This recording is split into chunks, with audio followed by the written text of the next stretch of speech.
So we can start. I did not get any messages about the exercises for the first week. Maybe I did not emphasize that enough, that this option is there, that when you are doing the exercises, I'm sure questions are coming. Please put them to me, send them to me on Facebook, on YouTube, and then in the beginning of the next session, I can answer them so that, you don't get stuck anywhere. This is very important in this process. That's also why I chose to do these live sessions, to have an interaction, to have a feedback, to have the possibility to really guide you and not just give you some things to do, but also whenever you get stuck to help you there. So anyway, if there's any questions, at the moment they can come at the end during the class. I'm not going to look at the chat. It's a little far away from me. But at the end of the class, I'll look at the chat and I'll answer your questions. So you can already put them there. But they'll come at the end of the class. Now, my objective here in this series is truly to teach you how to meditate. Whether you have been already meditating quite a lot or not, it does not really matter.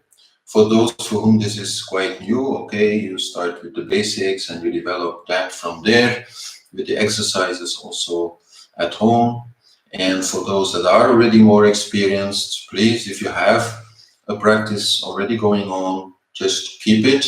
Only whatever you hear here, whatever is in the home exercises for each week can inspire you to maybe add something new to your practice, or a little bit change your practice so that it's more effective and really getting you where you want to be. So there are a lot of details in this process of meditation. It's a little bit funny in a way if you see how easily this topic is approached by many teachers. They just feel, you just sit, you do this, well, fine. It's not like that. It's very different for everybody, and there's many details involved. And the sitting is just one of them, but it's important enough to really have a good look at it. So that's what we'll be doing today. Last session, we mostly looked at the different phases to which meditation evolves towards deeper meditation. And also looked at the first part, which is your meditation intention. I hope you also were successful this week to somehow develop your own intention phrases, which then you can repeat at the beginning of each meditation practice. And this way, step by step, now we come to step 2, which is the phase of relaxation.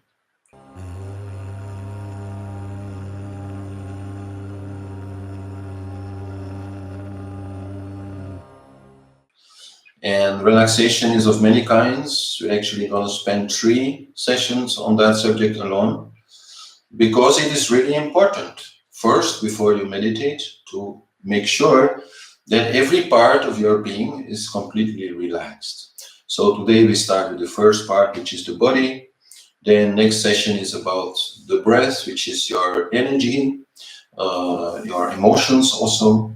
And then the next session is about the senses, how to calm them down, and in that way also calm down the mind, so that through body, through breath, and through the senses, we already have a very calming effect on the mind, which then will be much more easy to enter into the next phase, to concentrate truly on one thing only and stay with it, as we discussed last time. So this is today about the body and about sitting, because I hear it too often that people are limited in the time that they meditate because of pain occurring in the body, in the knees, in the lower back, wherever it is, but they just can't do it. And Actually, that is a little bit abnormal. If you don't have any particular physical problem, you should be able to learn at least to sit for a long time in one posture and be quite comfortable with it. But then the posture should be well done, and we should not just sit down and meditate. Too many people do that. They just sit down and start with the mantra. No, first take a minute, take a few minutes to make sure your body is in, the right position, and that it will not bother you after a while. That it will not disturb you, and you will very easily be able to let go of your body consciousness, which is precisely the first step towards more deep meditation. When we say aham kara, I am the flesh, which is the name actually used in Sanskrit for the ego, then that is also the first identification which has to go. And so as long as this body is hurting you, how can you identify from it? How can you let it go? So we must make sure that the body is okay and that our posture is okay. And as I said, if you don't have any particular physical problem, then this should work. And I'm not saying that a little pain here or there cannot be there. That is then also a matter of, withdrawing our attention from it and turning inside. And then actually the body itself will also take care of it. We don't have to take care of everything ourselves. So it's a little bit of a double message, you can say. First part of the message is, yes, please do take care to sit in the correct way.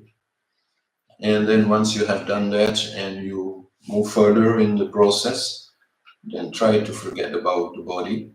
And okay, if it needs to move a little, it'll move. And also you can let that happen. But if it needs to move all the time, then it's going to disturb you.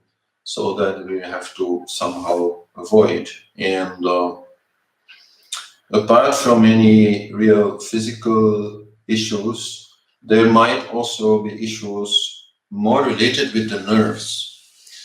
And I mean, people experiencing throughout life a lot of nerve pain, like pain in the head and in the neck area, shoulder area, and then probably also in some other areas of the body. A pain which a little bit comes and goes in intensity. Maybe sometimes it totally disappears, maybe not, but it definitely has a relationship to stress, to nervousness, which create nerve pain. So I just want to say about that this will not be solved by posture. This will be solved by meditation ultimately, but if it stops you from meditating, then what to do? Then you are blocked again. So there you need to find other ways to relax and get some help, maybe also from osteopaths and other body workers, who can help you. And also some healing can help, and even if you want, you can contact me. I can there also most probably help you, even from a distance, to get rid of this pain, or at least reduce it seriously. But so for the rest, when we talk about meditation, we also talk about pratyahara, withdrawing our attention from outside. So this is also a little bit what happens here. Once we have taken proper care of the body, then we withdraw our attention from it, and then a little pain here or there anybody can have. If you don't notice too much, then probably it'll just go. So now, before we actually sit, there's already a lot that we can do. That means we can make sure that our body is relaxed by working with it. And that actually has so many aspects which we cannot deal with today. Like also the food you eat. Does it suit your body type? Does it digest properly? All these things. How do you sleep? How do you wake up? How do you take care of this body in life? And so this then actually we will see in more detail when we have the session on life and how to organize life and how to make sure that our life supports our meditation and that our meditation is not just some kind of compensation for the stress and disharmony that we create in our body and in our energy field and in our mind. So this way there's a lot to be said about it. But when we talk about then practice of working with the body, then when we want to relax the body, actually we always use the same basic principle. Like when I stretch out my arm, that means I am creating tension there. I am focusing my attention on it and I'm creating tension there. And then I relax it, which literally means I let it drop from full tension to full relaxation.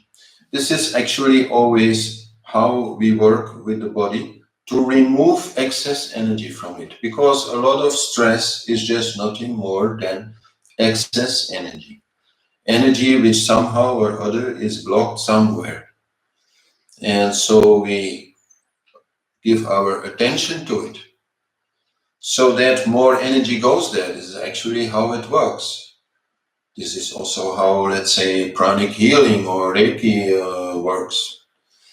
When we bring our attention to some part of the body, more energy goes there.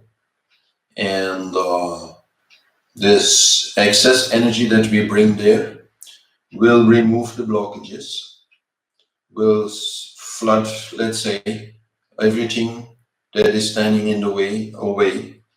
And then we have to direct this energy to the earth, who is our main, grounding area, and where we can then release this energy. So this is a very basic practice that we do with the body in many different ways, and this is also the base of all asana practice. Now, asana practice, I'm sure some of you are better in it than me. It's not really my specialty. But still, I'd like to say some things about it, which I see anyhow in the yoga world are not very well known, or if they are known, they are not very well respected. And that often makes asana practice somewhat contrary to its purpose, of true relaxation and harmonizing the body. If asana practice is done in a good way, it brings so many benefits. It removes tension from different areas. We can really, in different poses, work on different joints, on different organs, on different muscles, on different nerves, and bring relaxation to every one of them. Bring increased circulation so that oxygen, nutrients are brought to every place and that waste materials are properly removed from every place so that we are more comfortable in our body. And when we are more comfortable that way in our body, then we'll also be more comfortable to sit in this body and to meditate. So this is very basic what asana is doing. Asana also has a lot of good effect on the nadis, on the subtle energy channels. Also there it can remove blockages, making us behave more, let's say, natural and relaxed. It can also balance out our doshas if done in a good way. We will talk a little more about that. But so our doshas, for those who don't know, they are the principal elements in our body: the fire, the water, the air, and how they are in balance or not. And so asana practice can definitely bring some more balance there, so that we do not overheat or do not become too much cold or dry or anything like that in our system. And this is very, very basic for feeling comfortable in the body, but also in the mind, in the emotions, etc. So this is all very, very important practice. And talking about emotions, we have to understand that whenever an unhappy emotion comes and we cannot properly deal with it, either because we don't have the time, it's just not the right time, or because we don't want to, then we push it away. And when we push it away, this energy of the emotions, it actually splits in two parts. One part is the gross energy of it, and that is going somewhere in the body. And one part is the more subtle energy of it, and that is going into the subconscious mind, from where it will still vibrate and influence us. But so today we are more talking about the body. So asana practice and any kind of movement will help to remove this excess emotional energy, this emotional waste, you can say, from our body. And this is extremely important when we want to try to meditate. Because when we meditate and we actually are getting somewhere, we're actually achieving some kind of mental relaxation, one pointedness, some concentration. It is those emotions that will come out and disturb us. Because, quite simply, as long as we are very, very busy in our life and in our mind, then these emotions, yeah, it's more difficult for them to come up because we are already very busy. So it's when we start to calm down and try not to be mentally busy that they start asking for attention. So to have a good asana practice really also means that you are keeping your body clear from emotional residue, let's say, that then in turn will not disturb you during your meditation. So that's really, really quite an important thing. So then some practical guidelines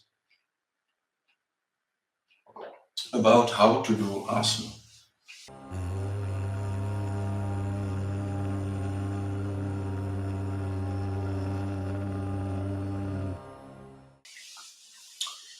Now, first of all, about the time in relationship to the meditation. Normally, when we do asana practice during the day or in the evening, then it comes before meditation.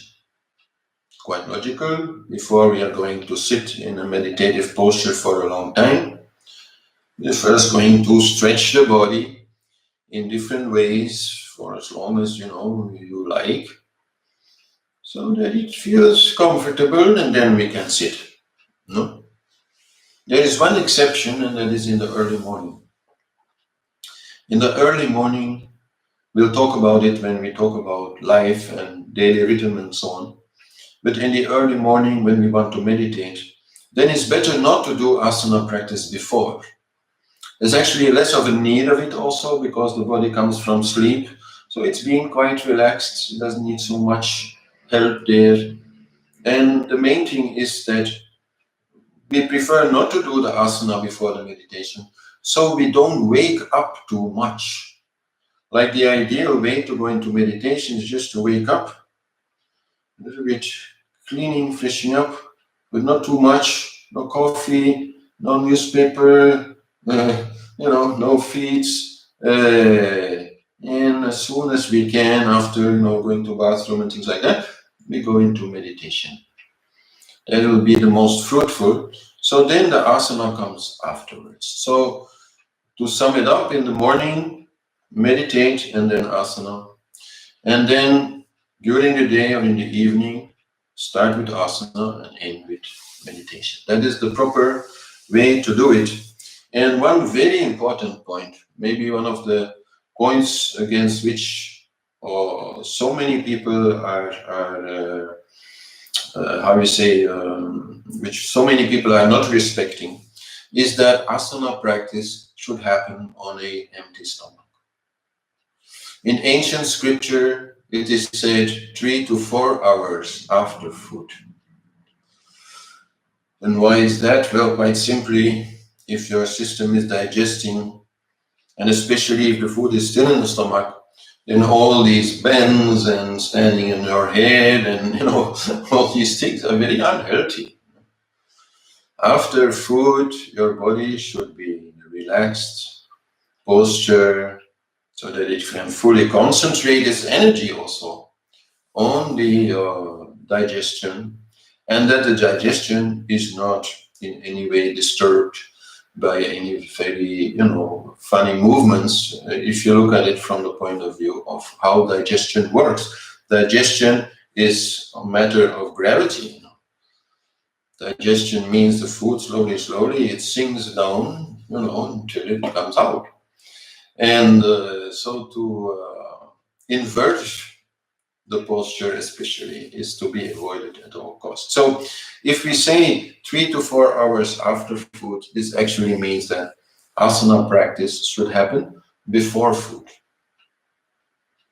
So then we have 3 times of the day. If we have 3 meals in a day, before breakfast, maybe before lunch, if you've already been working and you feel okay, a little bit stress has been there, let's get rid of it and then eat. No, it will probably also increase your appetite to do a little exercise.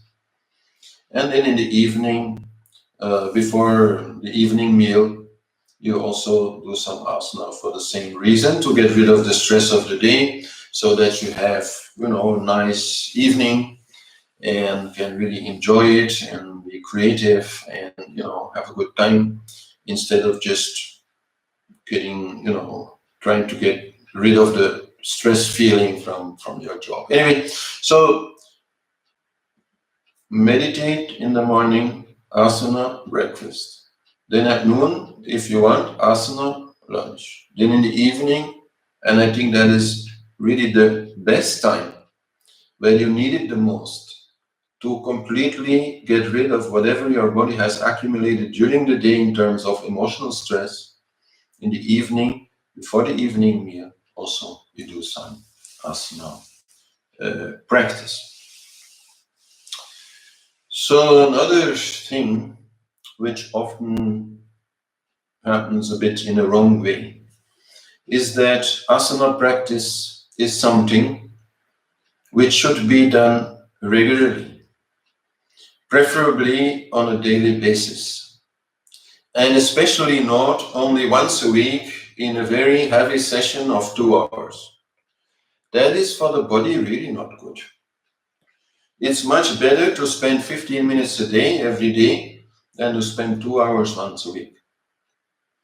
If you're spending 15 minutes every day, then for sure your body is quite ready to make an extra effort, once a week, twice a week, whenever you go to a yoga session, something, that is perfectly possible, but only if the body has been properly trained also during the week. So that is very important, that you develop something. It does not have to be a lot, but something, 10 minutes, 15 minutes, so that the main parts of your body are, stretched and relaxed and, feel good.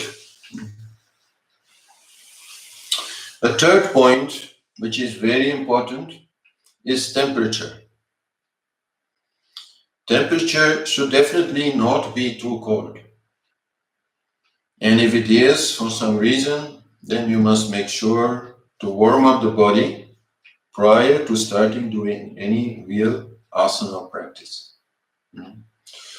This is very important for the nerves, because if the body is cold, then the nerves become nervous. This has to do with increase of vata in the body. And so if the nerves are nervous, and then you are going to press them, let's say, in your asana, then that is actually more going to create problems than being beneficial for your body. So that is important, and especially for Vata-dominated people, people who have a lot of wind element in the body, they have to be very careful with it. And the fourth thing to be said about asana these days is that in original yogic practice, asana practice means to hold a pose. You go into a certain pose and you hold it. And while you hold it, you breathe into it. And you do exactly that which I was explaining in the beginning. You create a certain tension somewhere. You bring your attention there. You use also your breath to bring your attention and your energy there. And then you release it. And then maybe you do it once more or not, depends. But so what we now see very often is this kind of asana flow, vinyasa, stanga, things like that, where this holding of the pose is no more there. Now, there's nothing wrong with doing that. There's nothing wrong with dancing also, you know. But it's not the same thing. If you really want to use asana to relax your body into the joints, into the nerves, into the muscles, into the organs, then the pose must be taken and held and breathed into and then released, so that the release of tension can be there. Otherwise, it definitely won't do what it's supposed to do. Then one more part about asana is that how to do asana really depends on your body type.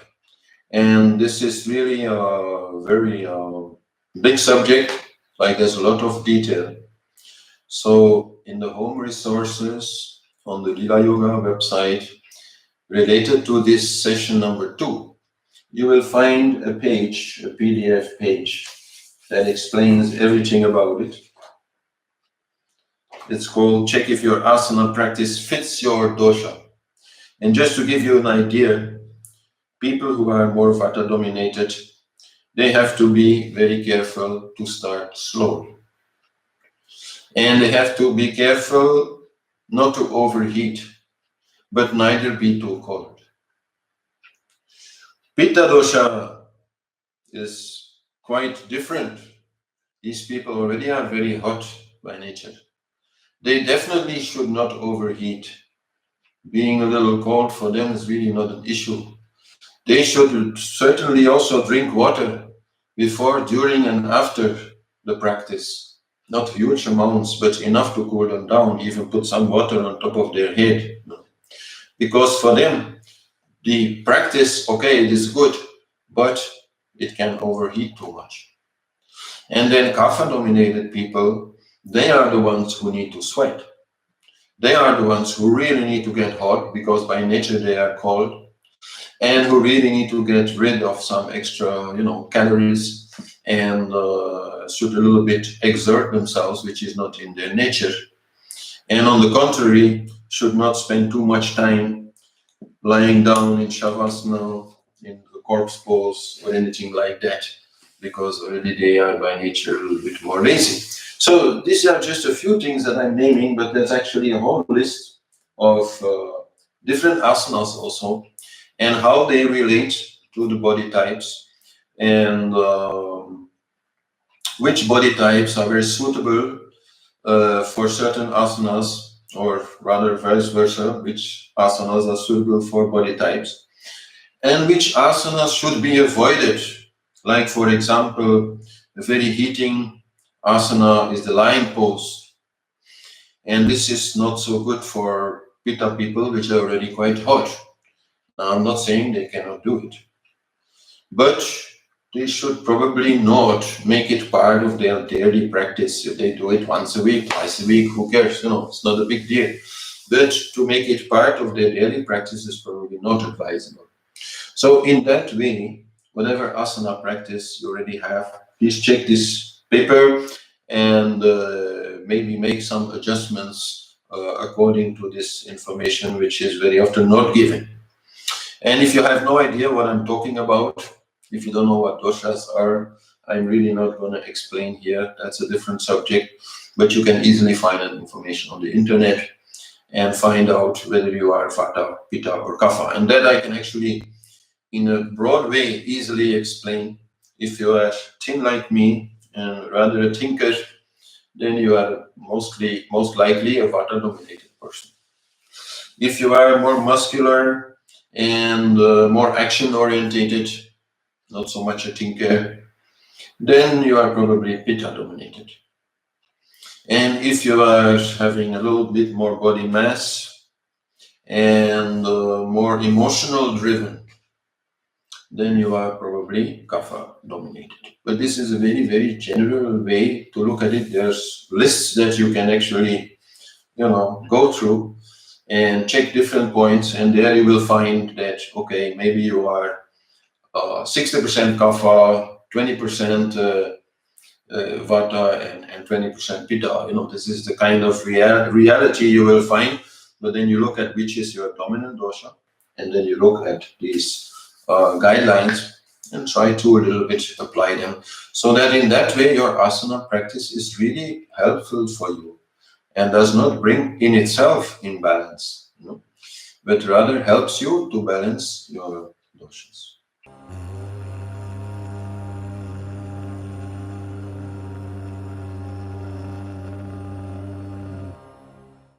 Then we come to the practice of Shavasana, corpse pose. For anybody who has a lot of stress, who is feeling that meditation is really hard, that they have a hard time to concentrate, they are very easily distracted, then Shavasana is the way to go. At least for some time, at least for 1 week, 2 weeks, 3 weeks, a lot of attention should be put into it, because these people then have accumulated a lot of stress and you need to get rid of it. Now, again, here I have created a tool for you. You find it also with the home resources on the website for session 2. And this is a little video which I have made. It's quite amateuristic, I must say, but it does what it needs to do. It's to show you what to do. And so you can put on this video and lie down and do this practice, which takes about 16, 17 minutes. And that way really learn how to completely relax your body and how to get rid of a lot of the stress and let it flow into the earth. So I thought this would be very difficult to kind of demonstrate here live. So I thought better make a little separate video of it, and there you see what to do. And I invite anybody here to do it at least once, to have the experience at least once. Even if you yourself do not need it so much, you can then at least also teach this to others and learn something from it. Some tricks are there which are not very commonly known about relaxing certain parts of the body, using the breath also, using the mind, using the attention, everything I was talking about before with the art. To do this also with different parts of your body while lying in this corpse pose, especially also from the organs. We have to be able to remove a lot of stress, because actually a lot of emotional stress is going there. And there our asana practice is not always so helpful. So there Shavasana with breathing exercise, with belly breathing exercise combined in a good way, it can really be very helpful to do that. And This exercise, when I made this video, it took about 17 minutes. But actually, when I do it myself, it only takes maybe 2 or 3 minutes. So it just took a very long time because I wanted to properly explain everything. But once you know it, then you do it and you can do it very, very rapidly.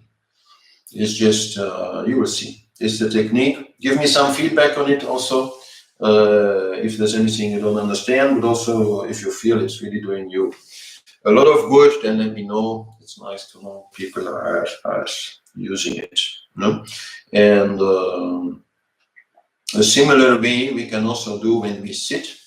No? But this is a little bit less practical because when we sit, our contact surface with the floor is more limited. When we lie down, we have the maximum contact surface with the floor, and that allows us to much better get rid of a lot of tension.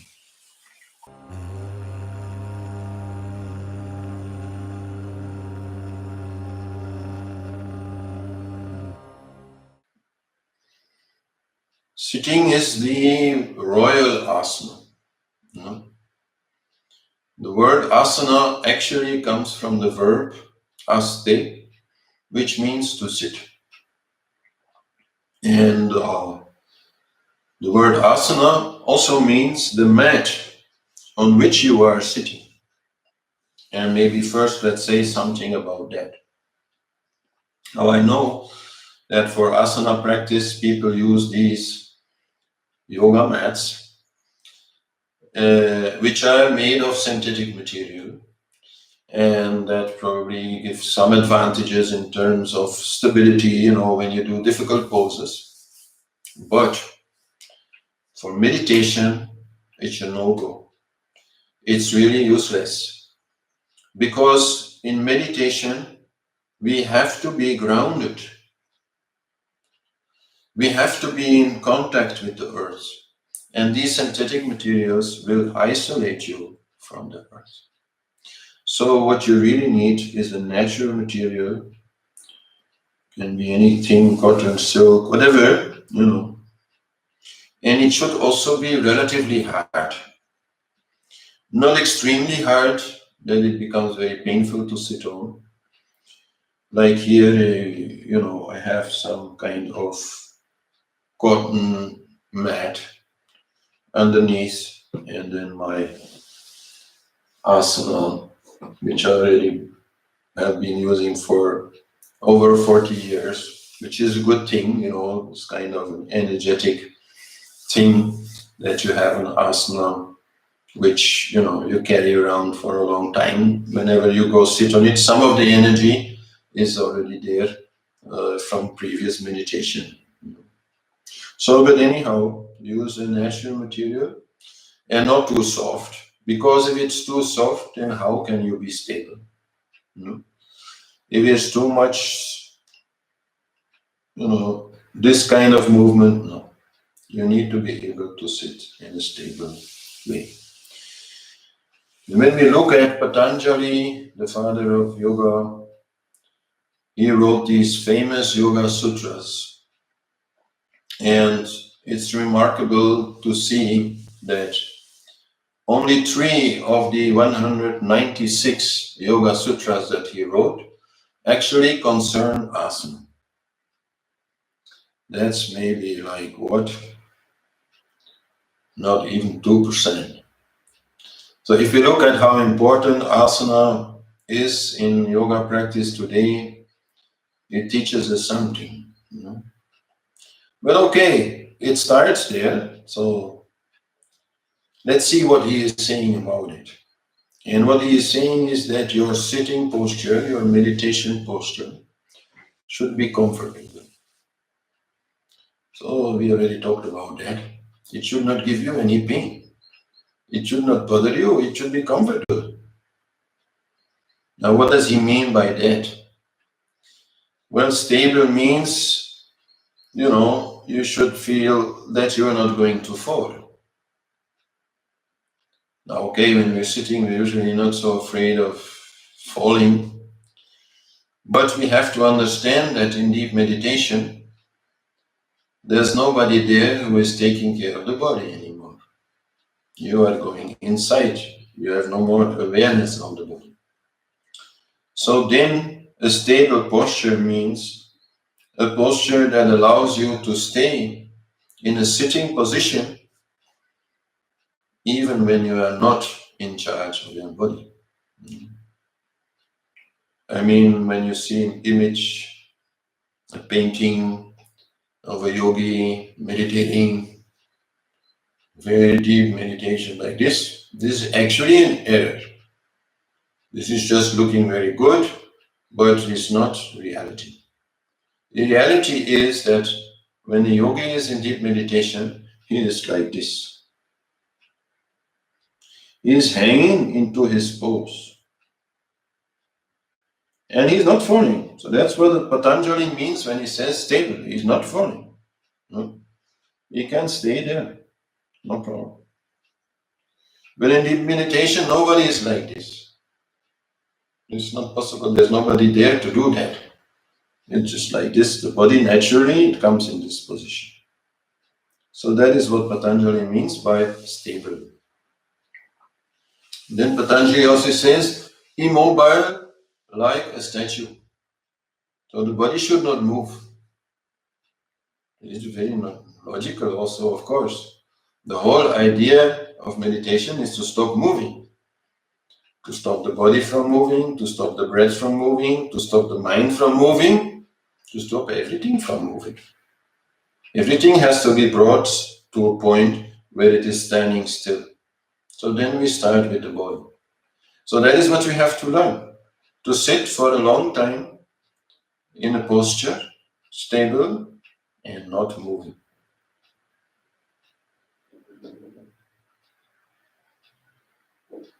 And when I say a long time,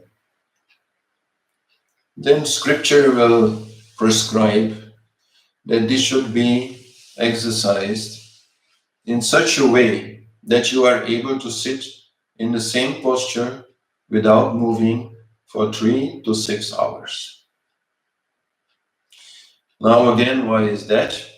Well, quite simply because deep meditation usually takes between 3 to 6 hours.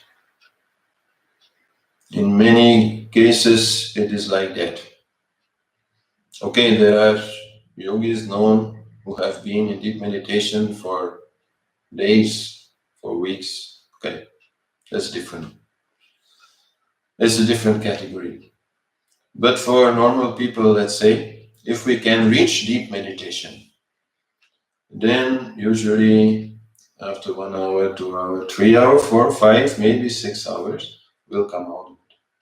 But if we are not able to sit that long in a posture without moving, then it is our body who is going to break off, literally stop our deep meditation. So that is then a pity, of course, if it is the body who can no longer do it, who takes us out from this beautiful place that we have reached through all this effort. So in that way, to work with the body, this is very important. So this is one of the tasks. One day, my teacher at that time, Mataji, she gave me the task for the year was to be able to sit in lotus posture for 3 hours. And this is something definitely which can be learned. We'll talk more about it. But so this then allowed me to have more deep meditation without the body disturbing it. So then what Patanjali also says is that this body, which is comfortable, relaxed, unmoving, should be undisturbed. Undisturbed means that whatever happens outside is not causing the body to move. Whether it is raining, or sun is shining, or sounds are there, or whatever is there, the body does not respond. This is a bit of pratyahara also, withdrawing to inside. But definitely also a focus on the immobility. No, we learn to keep this body holding still. And then the last thing he says is that this posture should be meditated upon endlessly. So what he is saying is that we have to be able to hold it for a long time. We have to meditate on endlessness. So there is no end to this kind of meditation. We'll see more about that in the then we withdraw our attention from it. And that is of course only possible if this posture does not bring us any serious pain. Small pain, we can withdraw our attention from it. That is actually a very good exercise. But a lot of people experience different kinds of pain when they sit, in the knees, in the groins, in the lower back, sometimes also shoulders, neck. These are all parts which we need to take proper care of. And the reason why this is actually so difficult for us is because of chairs. My teacher Harish Johari used to call chairs the worst invention ever. Because by giving people a back support, it's robbed people of their back muscles. And in this way, it robbed people of their ability to sit for a long time. And so it robbed people from their ability to meditate. So he really used to joke how the inventor of the chair is a real criminal, a really bad person who basically, made his life much less worth. But okay, we can reverse that. And to reverse that, first of all, means that we have to get rid of chairs. And some of you already know this story. One day, when I came back from India, I was so frustrated about the sitting. Because the place where I was going, there were no chairs. Everything was happening on the floor. Very interesting classes, very interesting things going on. But always I kind of had to go away, even though I wanted to stay, because, I just couldn't sit anymore on this hard stone floor with, barely a thin reed mat, for comfort. So I came home and I just removed all the chairs from my house for a few years. And I forced myself to sit on a flat surface always, without back support. And this way, slowly, I have learned to sit. So I'm not saying you have to be this extreme, but definitely if you're only going to try to sit like this when meditating, it's not very likely you'll get to a very comfortable posture. Maybe if you're still very young and flexible and, doing a lot of exercise, maybe yes, okay. But the idea is that whatever time you can spend sitting on a flat surface, please do. Whether you are reading a book or watching TV or playing a game with your son or whatever, always try to sit on a flat surface. And that way, slowly, you will develop the back muscles, your knees will come down, and you will be able to sit comfortably in a meditation posture. So, which postures then are available? There is the lotus posture, in which I'm sitting right now, which is really the best posture for meditation because it is the most stable. The most stable and the most balanced. Left and right side are evenly balanced. So the position of the legs is not creating any kind of bend in the spine. because to keep the spine straight is really a very important aspect of meditation. Because if the spine is straight, then the energy can more easily move upwards, which is something which needs to happen during meditation. Even if you're not working on it consciously, it will happen as your meditation deepens. But for that, your back needs to be relatively straight. Your spine needs to be relatively straight. So there is the lotus posture, but okay, that takes some time to develop. And then is then also the half lotus posture, where only the left leg is put here, and the right leg is the right leg is put here, and the left leg is put in front. This is quite important. For meditation, you should use the right leg if only one leg is used, because this kind of circuit is then closed, and this will help you in concentration. But if you're just sitting to, read a book, then you can also work in the other way, and change it around a little bit so that it's worked upon in a balanced way. And at some point, you might also just be able to do this, which is very comfortable also. Energetically, the lotus pose is still better in terms of stability also.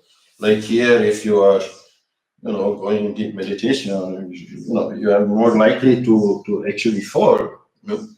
And if you are afraid that you might go to fall, then you might also, keep yourself out of this deep meditation. So in that way, the lotus pose is really the best, and is the one I prefer for sitting. But for most people, okay, this is not possible. And for most people, they sit like this, like in a cross-legged posture. Now, this is possible. I'll explain more for meditation. If this is the only thing you can do, this is definitely possible. To make it comfortable, we'll work on that. And then some other poses which may be used, but not so much for meditation, but rather, if you are starting to live on the floor, or maybe some other flat surfaces which you make a little higher because the floor sometimes is a bit cold, you make benches, things like that. They are, for example, the warrior pose, where you sit on your knees in between the feet. It's quite comfortable also. Can have the hollow back, which is really good. But of course, for real meditation, this is not possible. If in real meditation you sit like this, you go down, you fall. So then we also have, for example, the buffalo pose, which actually is quite stable also.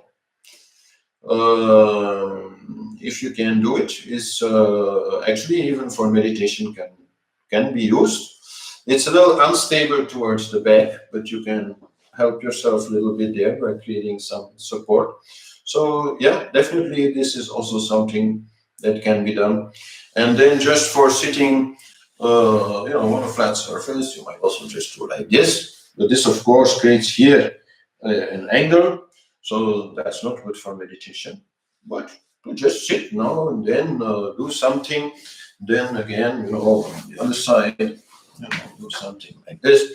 So actually, all these things are possible. And that you learn if, let's say, you sit apart from meditation 2 hours a day, 3 hours a day, something like in your free time.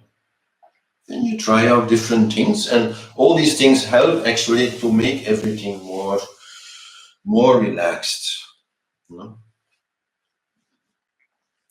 Now then, for some people, even this is not possible. Okay, there may be a little bit exceptions. They probably have some problem in the knee, which is so much that they cannot hold the knee in this position for a long time. They need to sit on a chair. And very often people ask me, "Oh, can't I meditate on a chair?" So you can do whatever you want, but on a chair, definitely, if you go into any kind of deep meditation, you'll fall off. And so that probably means you'll never reach deep meditation because you'll be very conscious of that fact, that once you lose body consciousness, you are in danger of hurting yourself. So that's really not the way to go. I mean, it's quite good for doing a number of relaxing mental exercises, mindfulness, things like that. All those things which come before deep meditation, you can do on a chair if you like, and find that the most enjoyable for your body. But if you want to go further, then you need to find another way. And even if your legs cannot be bent completely, and you have to sit on something which allows them to, like go down somewhere, then still you can use proper supports, like different props, to make you comfortable in the most, in a position which will allow you to go deeper without falling. So that's the main thing. I cannot say because one person has this problem, another person has that problem. Everybody needs to find their own solution. But so the solution should be that you are comfortable, which means you don't have any serious pain, but that at the same time you are held by whatever is there, whatever you can use. You are held there in a way that you will not fall if you lose body consciousness.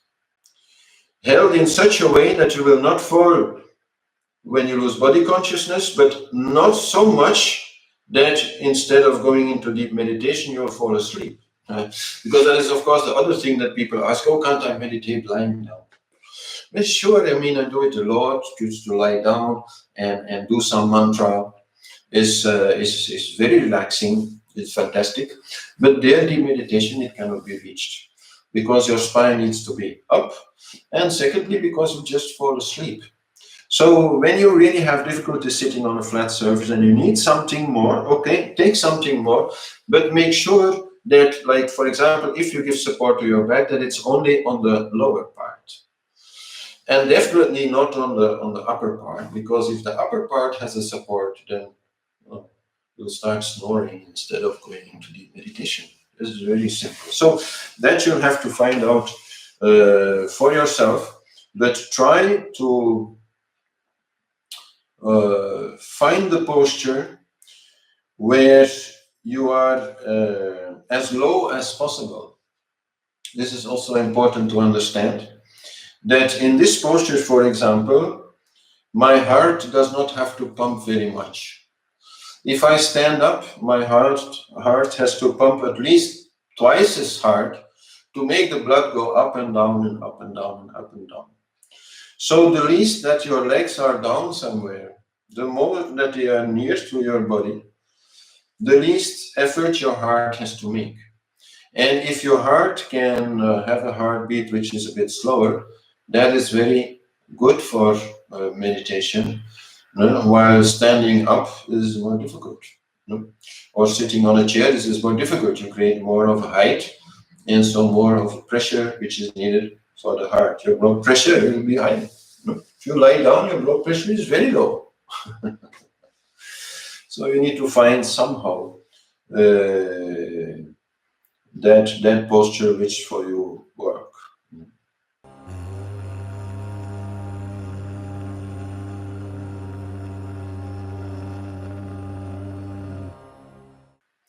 So the first thing there is, okay, it depends what can you do.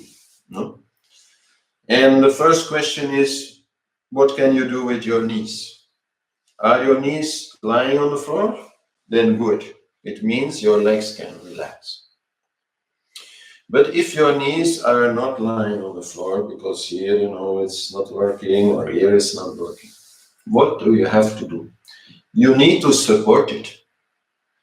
Somehow or other, you take, for example, a rolled up blanket and you put it underneath. And also maybe a cushion, you put underneath on the other side. Now, why do I do that? Because now these legs, they can relax. Before, without it, always these legs have to be tense. to stay in this position. So how can you expect to stay in this position for a long time? It's not possible, because your legs are totally stretched, totally stressed by being in this position. So you need to remove the stress by quite simply putting something underneath and let them lie down. And the great thing is that the more that you do this, the more they will come down. Because now actually here in the groin, these muscles now they are relaxed, so they can be stretched. A muscle which is tense, it cannot be stretched because it's tense. But now it is relaxed, so it can stretch. And maybe, the cushion can become a little less thick. And they go down a little bit more. And just after a while, then maybe 1 month, 2 months, whatever, it takes. And slowly, it will be like this. That's, about the time it took me. I don't know. I was already 30, I think, at that time. So not very young. No. So anyway, if you are in this situation, then just put something. No? And then also we have here the pelvis. Now, not to have any back pain, we need to bring the pelvis forward. And we do that again with some cushion. And I also do that. This is like a rolled up blanket, quite hard. And I sit on it. But I don't actually sit on top of it. I sit on the side of it. So that it does that. It brings this forward. So that I have a hollow back. And when I have a hollow back, then, my spine, I can just sit on it. Then actually back muscles are not so much needed. Back muscles are only needed when you're not sitting on your spine. But when you're sitting on your spine, helped by these props, then very easily you can sit for a long time. Because everything's just fitting together, and you're there. So the spine should be straight in this, direction. But if you look at it from the side, it's an S shape, right? A hollow back, and then it goes like this. And then this S shape is like a spring, It has a certain flexibility. And so you can actually sit on it very comfortably and rest on it. So that is then this thing. And then the head, it should not be too much up. Like sometimes people, they think, I have to meditate like. No, this actually will create problem here. So the head should be slightly tilted forward so that the back of the head is also in the same alignment with the spine, more or less. It depends how the back of your head looks like. It's different for many people. But somehow or other, slightly tilted forward so that also there the head, it rests on the spine, like the whole body. So this is very important. And then we have the shoulders. With many people, the shoulders, even I have this tendency, are a little bit too much forward. So they hang in an uncomfortable way, and then create pains here. So then there is a very simple thing that you can do. You put your hands together in a namaste. You bring them high above your head. Really stretch out. And then you bend the arms at the elbows so that your hands come to your back. And you put the hands flat on your back, one on each side of the spine. Then you open up the arms at the elbows. Your hands naturally slide towards your shoulders, and then everything comes down. And then you put your hands here. So now you are really sitting quite erect and everything hanging comfortably on the spine. And then last but not least, your arms should not be like this. This is just for show. Like this, you can never hold it for a long time. Your elbows should be close to your body, comfortable, and your forearms, they rest on your legs. And you already see I'm making here this connection also, thumb and index finger. They're very important to improve your concentration ability. Don't have to press them hard or anything like that. Just touch them. Even sometimes we touch it like this, so that it does not go when body consciousness becomes a bit less. It's a bit locked. So both are possible to do. So this way we sit in a comfortable posture, whether it is in the cross-legged pose or whether it is then ideally in the lotus pose. You sit, make sure that is properly supported.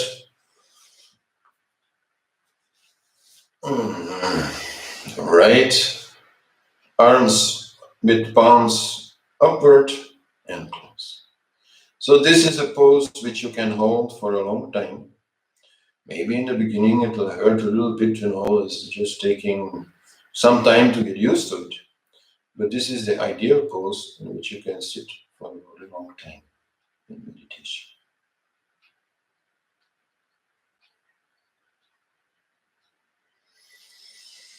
So once you are there, you can still work a little bit more by using your breath. When you breathe in, the body moves a little up. When you breathe out, the body comes down. So we can use this movement so that with every breath that we take, we readjust the body a little bit.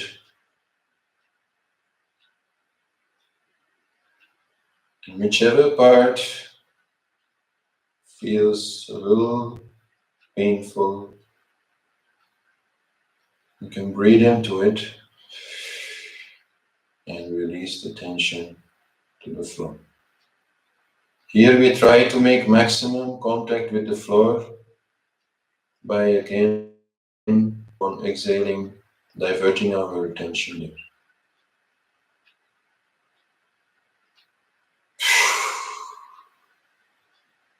Using a sigh with open mouth upon exhaling is very useful in that. It's like the thing with the arm, drop. So we inhale, we drop. So the whole thing comes down.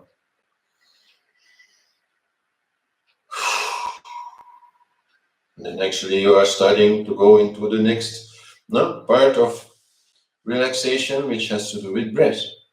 But first you can use the breath to further relax the body. And also do not forget in this way your belly, where also a lot of tension may be there. And so to breathe well into the belly and really release that tension with a sigh so that all that energy goes out. And so when it goes out, do not forget to direct it, and where you want to direct it, to Mother Earth. So you focus then your attention on your contact with the floor, which is mostly happening with your sit bones, two bones which are there in your pelvis on which you actually sit. And so that contact, you can feel it. So these things are very good to do, the belly breathing and so on. Shortly before starting to meditate, if you feel your body needs more relaxation like that, then use Shavasana. Use the corpse pose, because then it will be much more efficient. This, what I'm doing now, is just like a small thing which you can do every day, just to keep your body empty from all this stress. So then the best thing that can actually happen with your legs is that they fall asleep. Now this is not very comfortable when it happens, this tingling feeling, but it's really not a problem. And as I said, it's the best thing, because once they are asleep, like if you meditate for a long time, this is what's going to happen. They're going to fall asleep. And once they are asleep, wow, they have, they're not giving you any problems at all anymore, because you don't feel them anymore.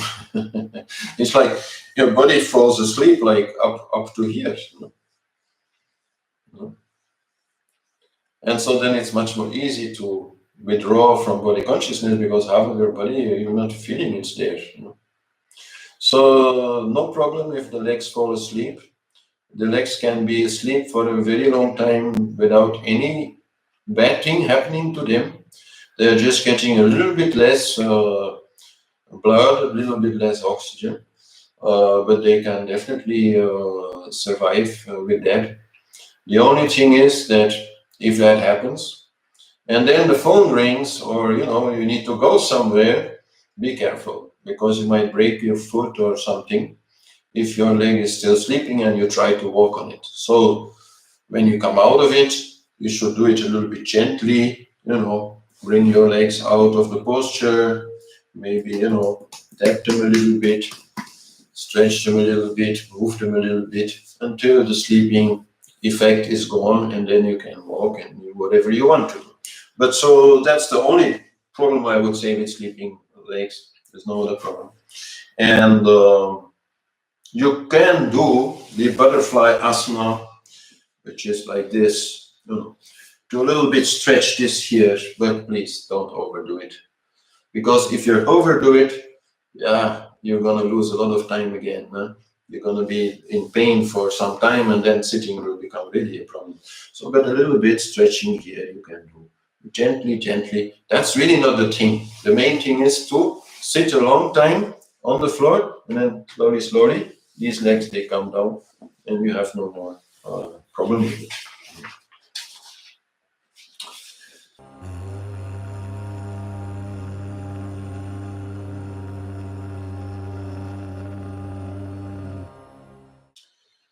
That's more or less the theory that I wanted to give you today about the body and about sitting. And the weekly exercise is quite simple this week. Let me first maybe say that it's a good day today to look at the exercises of last week and put a mark to those parts which really felt good to you. Because maybe if you look back at it in 5 weeks' time or 10 weeks' time, you won't remember so well. But so you put some likes there, some thumbs up on those parts which you really like, and you do that every week. So then after 12 weeks, you will have these 12 pages, and you will know, okay, these things for me was really working very well. And that will help you to kind of bring together the different practices that create a sequence that works for you. So, but today, this week's practice is mostly about the body, because the session is mostly about the body. So there, after the small ritual that I already explained last week, and after expressing your intention, please use the audio file to do the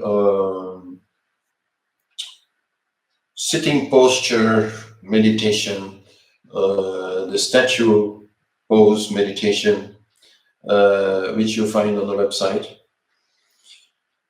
In the beginning, the file is about 15 minutes, but in the beginning it might take just a little longer, but then after a while it will take just a few minutes. At first you have to get to know it, and then also feel what suits you in there. There's so many things that you can do just with the body itself as the object of your meditation. So that is also very much a part of how meditation works. Whatever we want to get rid of, we first focus on it. Like also with the senses, we do the same. Whatever sound you don't want to hear, you first listen. No? And then once you heard it, you can withdraw from it. So here also, the body, we first want to bring a lot of attention on it, so that we can more easily withdraw our attention from it.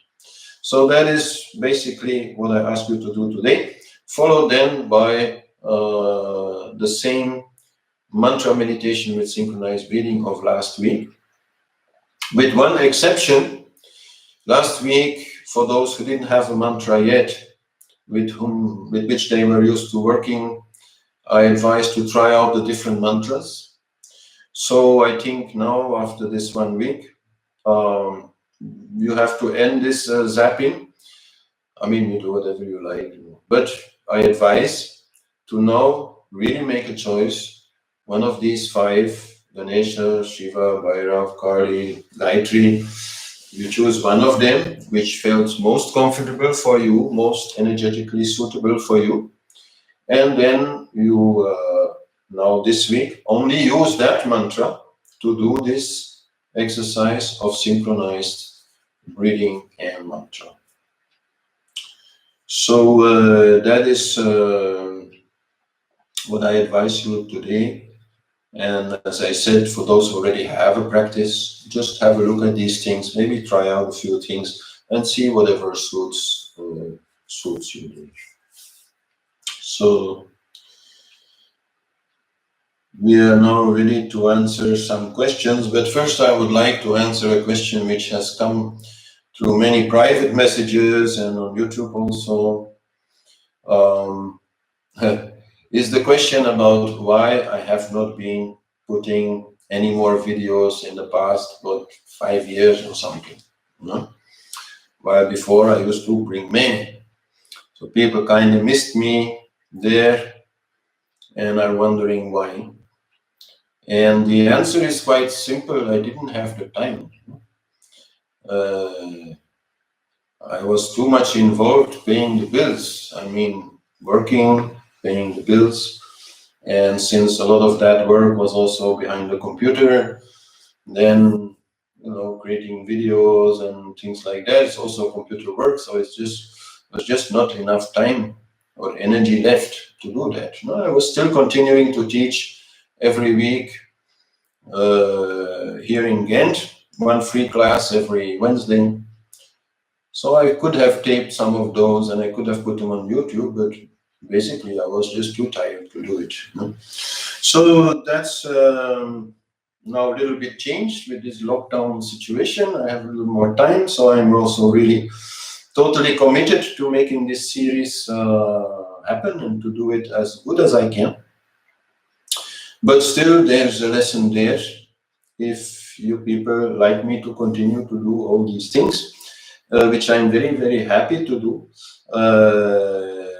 then yes, please support as you can, with some donation. You can do that through the website. And if you can't, because I understand it's not always possible, then maybe you can try to help by sharing this information with your friends, putting it on your Facebook page, inviting your personal friends who might be very interested to learn how to meditate. And this way maybe we can become a bit of a bigger group, and in a bigger group more people maybe can afford to make a donation. So then the whole donation thing is solved, and I can work on this without worrying about my bills. So I just want to be clear about that. That's why I didn't do it, and now I don't care. I just gonna do it. But if you wanted to really continue for a longer time, also after this series is ended, there are many other subjects I would like to share what I have learned. I am now at the age to do that, I think.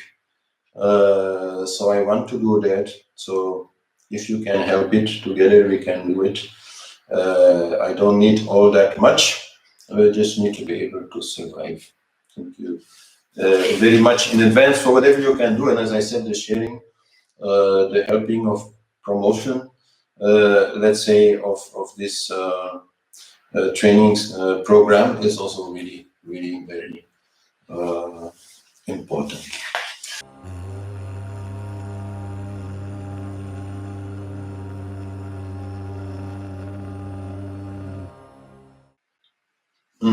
Then Maria Fernandez is asking, what is the reason for the ritual lighting of incense, a candle, and put water, flowers, etc.? So basically, that will give you some help from the spiritual world, but that's really a complicated subject. It will come in one of the sessions in full detail. So I just ask you now to trust me and do it. And if you don't feel like doing it, don't do it. But I advise to do it. But it's too long to explain now. Then Christina is talking about the importance of pranayama prior to meditation, what type and for how long. Kindly explain. So Christina, that's subject of the next class. I'll be waiting for you there. There we'll talk about pranayama in full detail. Kuldeep Sharma is asking for tips to reduce obesity. Well, that's a different subject. I would say write me a private message and I'll answer it there. Then Christina Vishalevi asks again, what are your thoughts on sheepskin for asana? So definitely skin, I often also use a deer skin, is supposed to be very good for asana practice and for meditation practice. No? So it is not a need, I would say, but skin is supposed to be a really good asana. Maria, since last Saturday I have been doing meditation every day in the morning and it has proved to be quite difficult. I see many thoughts in my head. Some days it is more difficult and others feel not okay. So please, Maria, just be patient with yourself. If this is relatively new to you, it's totally natural, totally normal that you have many thoughts coming in your mind. The main thing is always to find that way which allows you to be focused enough, which means, for example, this synchronization of mantra with breath. This is one of the ways, one of the hooks, that you can use to be focused. And, if you have to stand on your head at the same time in order to be focused, okay, then that's it. No. In this phase, we are trying to develop concentration because that's really what you're talking about, where you are not having the habit to be so concentrated, then whatever you use that keeps the concentration, that keeps the focus, you have to use. But most of all, you have to use your patience. You have to be patient about it, not feel bad about it, not feel frustrated about it. And whenever a thought comes, just return to whatever is your object of meditation, to the mantra or whichever comes there. But the most thing is to be patient. And you're still asking also, is the process like this? I have the feeling I'm not doing anything at all. Well, if you would really be doing not anything at all, then you would be, very good at meditation, because that's what meditation is about, not to do anything. So you're trying not to do anything by doing something, by doing some mantra. That's just good. You just have to continue.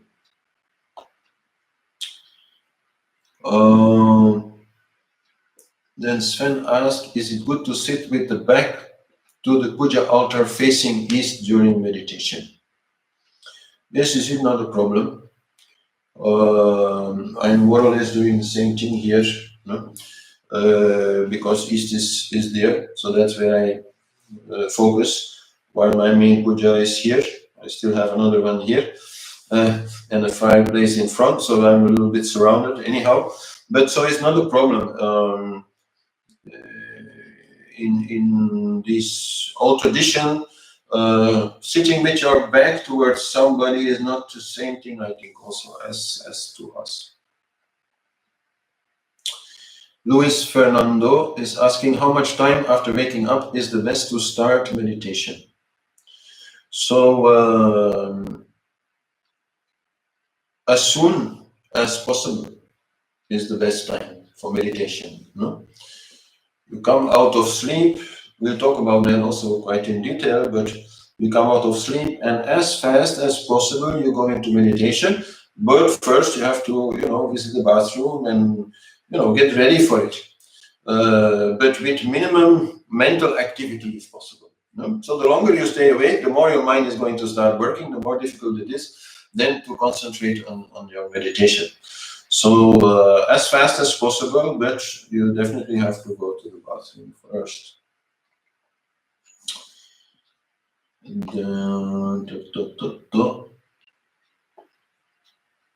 Yoga do autohomento. I've always thought that the spine must be always erect. Isn't it bad if we get into deep meditation and the spine gets curved? Actually, no. Because once this happens, that which I was showing, the hanging, then the energy is already up here. Then the energy already has moved up here, or rather actually up here through the two nodes here. No? So then the direction being of the spine is no longer needed. No? The job is already done.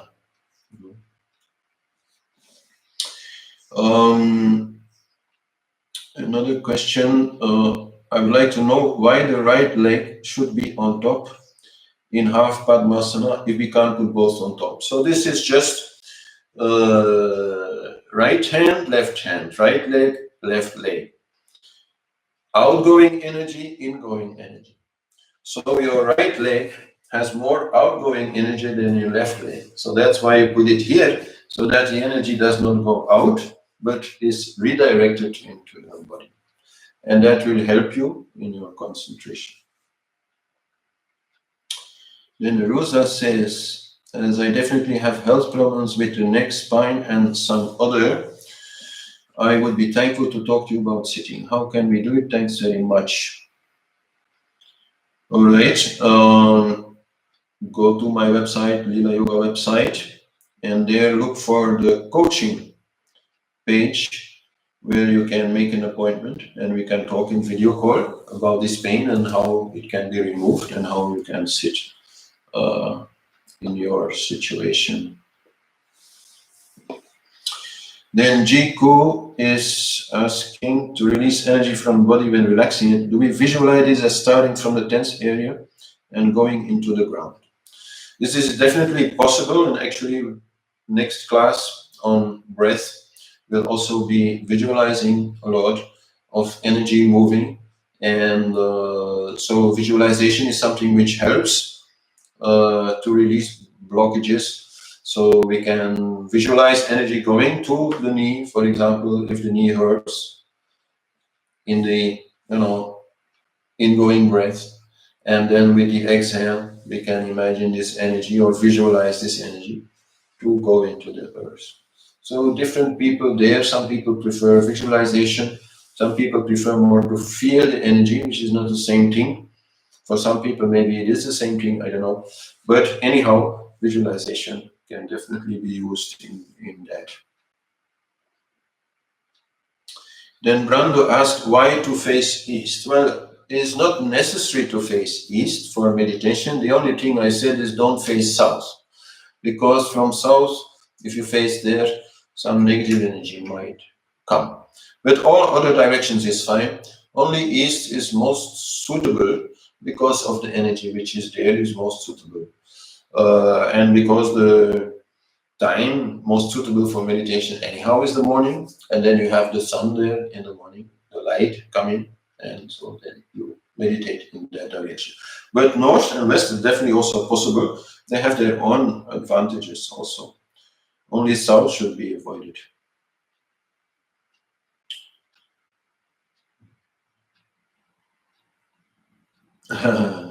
Brando is asking, if you are in the southern hemisphere, shouldn't you face north? No. No, it's the same thing in the southern hemisphere as in the northern hemisphere. Please don't face south. We are all one and interconnected, writes Faisullah. So I don't know if there's any remaining questions.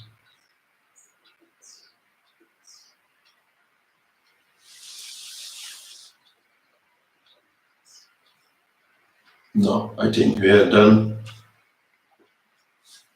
So thanks you all for coming. It's really fantastic actually to talk to the whole world just from my puja room and pass on something which for me has proven valuable. Also, it can help you in your life. And so thank you, namaste.